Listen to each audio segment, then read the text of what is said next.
Hello everyone, welcome back to another video. Traders, 90% option buyer जो है वो loss में है और 10% ऑप्शन बायर जो है वो प्रॉफिट में है। ऐसा क्यों है? इक्विटी इक्विटी जो इक्विटी ट्रेडर जो होते हैं, ऑप्शन सेलर जो होते हैं, वो भी लॉस में होते हैं। लेकिन क्यों? उनके जो लॉसेस होते हैं वो ज़्यादा अपना कैपिटल बिलो नहीं कर पाते। मतलब कि उनका कैपिटल जो है पूरा जाने का संभावना, प्रोबेबिलिटी जो होती है वो बहुत कम होती है। लेकिन जो एक ऑप्शन से बायर है उसकी अकाउंट बिलो होने की प्रोबेबिलिटी, जो संभावना जिसे कहते हैं, वो बहुत ज़्यादा हाई होता है। क्यों? देखो, ऑप्शन सेलर और ऑप्शन बायर, ऑप्शन सेलर को पता होता है जो उसका एक्सपेक्टेशन है वो हाई नहीं रहता, लो रहता है। वो अपने कैपिटल पे परसेंटेज वाइज देखता है। मतलब कि जो कैपिटल पे गेन देखता है वो परसेंटेज वाइज देखता है कि चलो 5%, 10%, 15%, 20%, जितना भी उसका प्रॉफिट होता है वो परसेंटेज वाइज देखता है। लेकिन ऑप्शन बायर जो देखता है वो मनी के प्रोस्पेक्टिव से देखता है कि मतलब कि मैंने 5,000 रुपये लगाया, क्या ये 10,000 बना या नहीं बना, क्या ये 20,000 बना या नहीं बना। मतलब कि एक जो ट्रेडर है जिसके पास 2 लाख रुपए है या फिर 10 लाख रुपए है, वो क्या करता है, बाय ऑप्शन बायर है वो, और 10 लाख रुपए है, वो 15-20 पॉइंट बैंक निफ्टी में लेता है या निफ्टी में 10-20 पॉइंट लेता है, उसको अच्छा खासा प्रॉफिट हो जाता है, वो निकल जाता है। बिकॉज उसकी जो क्वांटिटी होती है वो बहुत ज़्यादा होती है। लेकिन एक छोटा ट्रेडर, एक छोटा ऑप्शन बायर, वो कर ही रहा है ट्रेडिंग कितने से? 5,000 से, 10,000 से, 8,000 से। तो उसकी क्वांटिटी कितनी होगी? वही होगी 100 क्वांटिटी, ज़्यादा से ज़्यादा 200 क्वांटिटी, इतनी ही होगी ना। अगर आप फार ओटीएम जीरोधा में जा रहे हो तो वो तो लेने नहीं देगा। लेकिन अगर आप किसी और डीमेट अकाउंट को यूज़ कर रहे हो, किसी और ब्रोकर के साथ आपने अपना डीमेट अकाउंट ऑन कर रखा है, तो वो तो आपको अलाउड करेगा फार ओटीएम लेने के लिए। तब आप ले सकते हो 500 क्वांटिटी, 600 क्वांटिटी। लेकिन आप एक्सपेक्ट करते हो उस बड़े ट्रेडर्स के जितना प्रॉफिट कमाना। वो भाई 20 लाख रुपए लगा के, उसने 10 लाख रुपए लगा के वो प्रॉफिट बनाया है, और आप चाहते हो कि 5,000, 10,000, 20,000 लगा के उसकी तरीके से उसके जैसा प्रॉफिट आप बना लो। नहीं, उसने 10 लाख का कैपिटल यूज किया है, 10 लाख का उसने माल खरीदा है, लेकिन उसकी जो रिस्क मैनेजमेंट है ना, इससे उसका 10 लाख से भी ज़्यादा का कैपिटल होगा। मतलब कि अगर आप ऑप्शन बाइंग कर रहे हो और आपके पास 50,000 का कैपिटल है, तो आपको 15,000 से ही ऑप्शन बाइंग करनी चाहिए। अगर आप 1 लाख रुपए आपके पास है और आपको ऑप्शन बाइंग करनी है, तो आपको 30,000 से ही ऑप्शन बाइंग करना चाहिए। मतलब कि जितना आपके पास कैपिटल है उससे 30% का कैपिटल, अगर 1 लाख का कैपिटल है तो 30% कितना हुआ? 30,000। तो 30,000 से ही आपको ऑप्शन ट्रेडिंग करनी चाहिए। बड़ा ट्रेडर जो वो ट्रेडर है, उसने वो चीज मेंटेन करके कर रहा है। उसका अगर 50 लाख का कैपिटल होगा तो वो 15 लाख, 10 लाख से ट्रेड कर रहा है। बट आपका कैपिटल कितना है सर? 5,000। और आप ट्रेड कितने से कर रहे हो? 5,000 से। मतलब कि जितना आपके पास है वो सारे से आप ट्रेड कर रहे हो। तो ये भाई देखो, अच्छी बात है, ये सीखने के लिए सही है, बट पैसा कमाने के लिए ये सही नहीं है।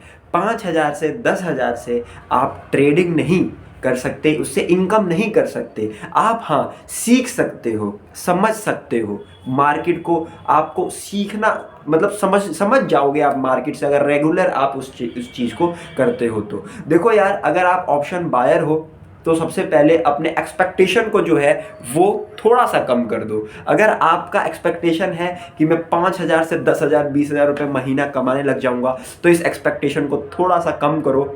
थोड़ा नहीं, बहुत ज़्यादा कम करो। और आप परसेंटेज वाइज देखो कि मैं परसेंटेज वाइज कितना कमाऊंगा। समझ रहे हो ना? तो परसेंटेज वाइज जब आप देखोगे, यार एफडी आपको कितना रिटर्न देता है साल का? कमेंट में बताना मेरे को, एफडी आपको कितना रिटर्न देता है। जितना एफडी आपको रिटर्न देता है साल में अगर आप उतना महीने में कमाने लग जाओ तो क्या बुरा है क्या? समझो, जितना एफडी आपको साल में रिटर्न दे रहा है उतना आप महीने में कमाने लग जाओ तो बुरा है क्या? म्यूचुअल फंड आपको कितना रिटर्न देता है बताओ, कमेंट में बताओ। और ये सोचो कि जितना म्यूचुअल फंड आपको साल में रिटर्न दे रहा है अगर आप वो महीने में कमाने लग जाओ तो बुरा है क्या? नहीं, हर एक बंदा कमा लेता है। एफडी कितना रिटर्न देता है आई होप आपने अभी बता दिया होगा। एफडी कितना देता है, म्यूचुअल फंड कितने देता है? म्यूचुअल फंड 12% देता है ना। कोई बंदा 5,000 रुपये उसने लगाया और 500 रुपये का प्रॉफिट किया, कितना परसेंट हुआ? 10% हुआ ना। 10% हुआ या नहीं हुआ? बट वो सुखी नहीं है, वो खुश नहीं है। अरे यार क्या है भाई 500 रुपये। अच्छा 5,000 का 10% होता है 500 रुपये। 100 करोड़ का 10% कितना होता है? 10 करोड़ रुपए।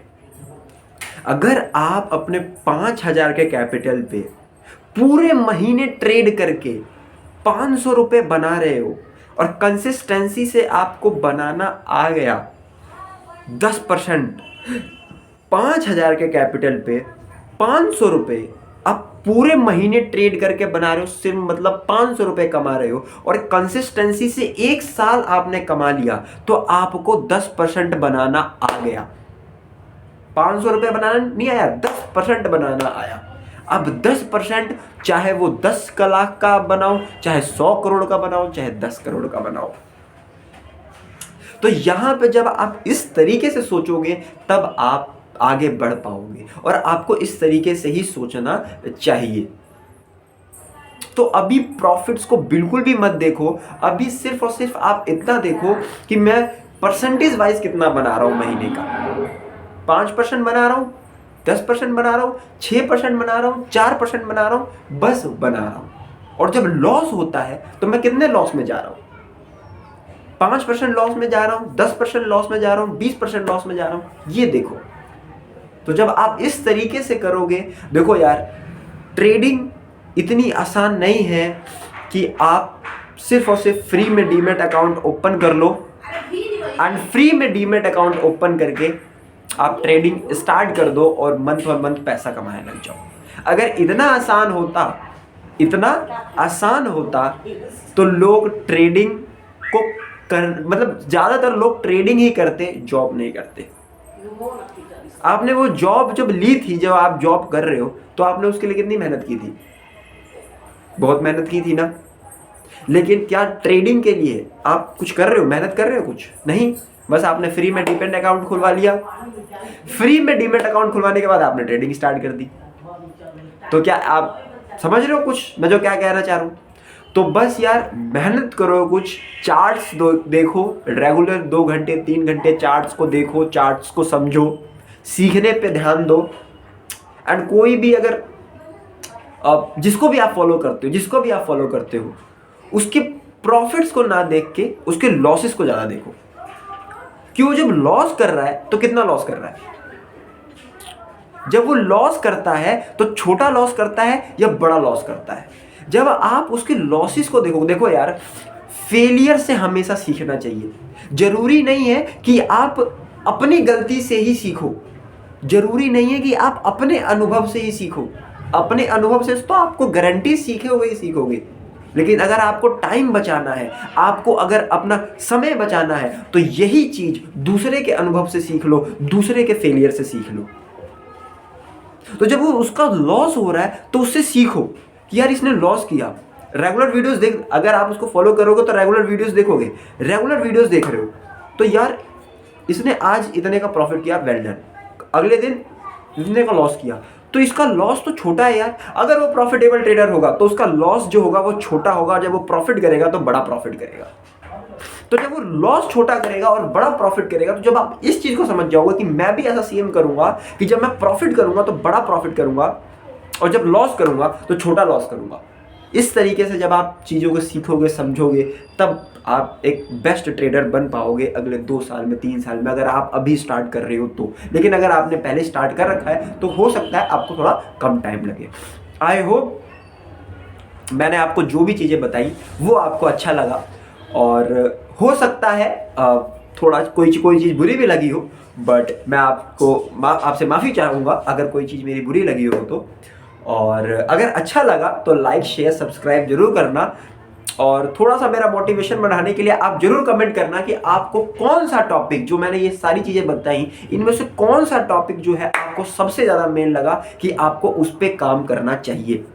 मुझे जरूर कमेंट करना, ताकि मुझे भी पता चलेगा कि हाँ मेरी ऑडियंस जो है वो देख रही है, एक्चुअल में समझ आया उनको। तो मिलते हैं आपसे कल की वीडियोस में।